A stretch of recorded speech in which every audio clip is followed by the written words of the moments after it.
Look at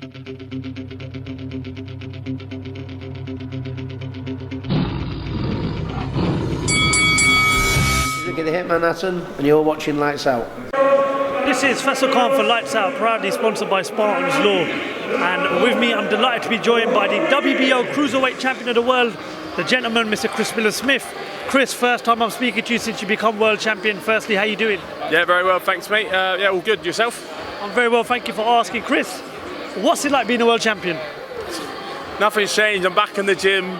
At the weekends I go home and look after my little man and get to spend some time with him.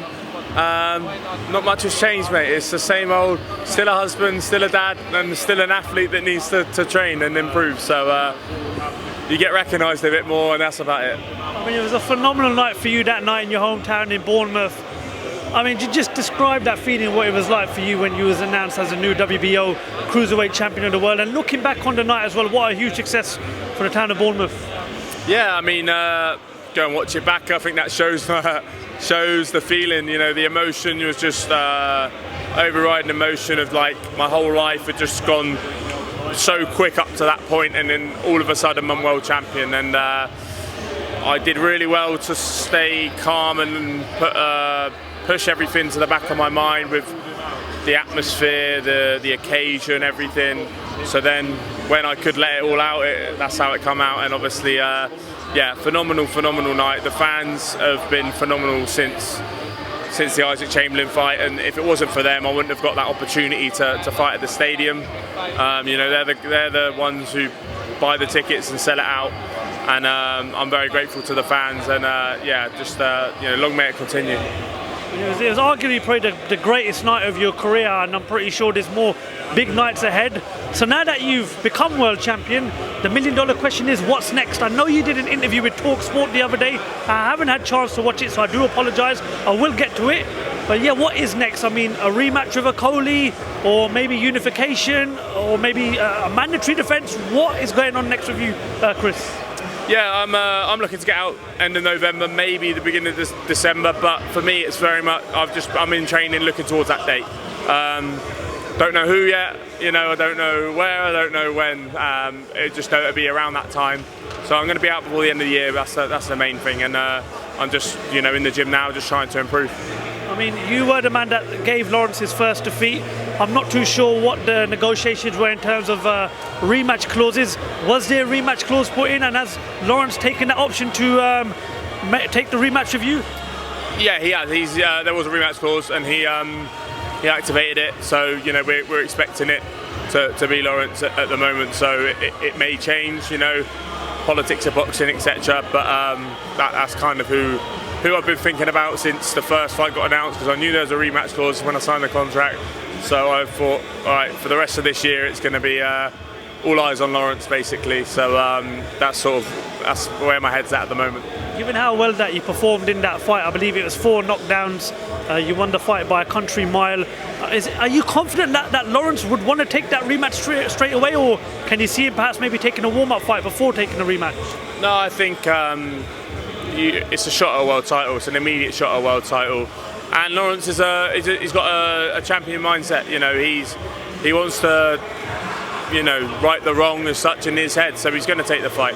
I performed okay in that fight. I can perform a lot better, and I will do if we're in the rematch. So yeah, you know, Lawrence gets that opportunity straight at a world title fight. You're going to be silly not to take it. I'm pretty sure that your next step definitely would want to be unifications, undisputed. We've got a big fight this weekend in the UK between Opetaia takes on Jordan Thompson. Realistically, what's the chances of you fighting the winner of that fight? Not end of this year, but maybe do it again in Bournemouth Vitality Stadium in the summer. Yeah. I'd love the winner of that fight. You know, it's me and Opetaia. We've spoke about the fight before. He had a few management issues, I think, and whatnot, and injuries as well. So yeah, you know, my goal is to unify. There's obviously him, there's Gulamirian, and there's Badou Jack, and they're the hit list if you want.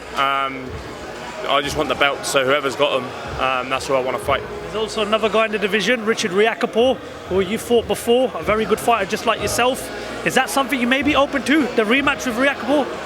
I mean, I want the belts. I'd love Richard to get a belt, and then we have a rematch. That makes sense. I think makes sense on every level. If he goes and fights, you know, one of the other champions and gets a belt, then that's a huge UK fight. A huge fight. Makes sense for me. Makes sense for him. Makes sense for Sky. You know, they've had Lawrence for a long time, and Boxer have had Lawrence for a long time and done an okay job with him. So now it's just about getting him a title shot, getting him a title. I think if they do that, then me against him could be a huge fight. One of the names you mentioned was Badou Jack, holds the WBC title, currently managed by Skill Challenge Promotions, who are trying to open the doors in boxing for Saudi Arabia. Is that something you may be open to, perhaps going over to Saudi Arabia to fight Badou Jack? There could be a lot of money involved in it, Chris. Yeah, I mean, I'm pretty sure he's going to be fighting for the Cruiserweight title next. So yeah, I mean, I don't know if his belt's going to become vacant and someone else is going to fight for it. But yeah, look, like I said before, they're the names I want, and it's not about the names; it's about the belts, and doesn't matter who's got them. It's about trying to build on the last fight and try and build a legacy. As I just mentioned, Saudi Arabia boxing. You can't mention Saudi Arabia boxing without mentioning what's going down on October the 28th between Tyson Fury and Francis Ngannou. Chris, are you a fan of it? Would you have much preferred Tyson Fury to get in with Alexander Usyk or even Anthony Joshua? Yeah, I'd much prefer him to get in with obviously a boxer. I've never seen Ngannou. I don't even think I've seen his fights in the UFC, but you've never seen him fight in a boxing ring. So it's very similar to the McGregor situation when he boxed Mayweather. He's getting a debut. A huge payday on his debut, maybe more than I'll ever earn in my career probably, and he's probably going to get beat. So for a 0-1 fighter, you know, McGregor did pretty well, and Ngannou's going to do pretty well financially. But of course, I think the issue I have with it, I have no issue with him doing it, business, whatever. He's earned that right. But when the belt's held hostage, when other people could fight for a world title, then it feels like a bit of it feels like the belt's getting held hostage a bit. But look, more power to him for earning money and provide, you know, bringing more eyes to the sport as well. Top man. Well, Chris, I'm not going to keep you too long because I know there's a list full of people that want to speak to you. But thank you very much for your time, and we look forward to hearing your next announcement soon. Nice one. Thank you. Cheers, mate.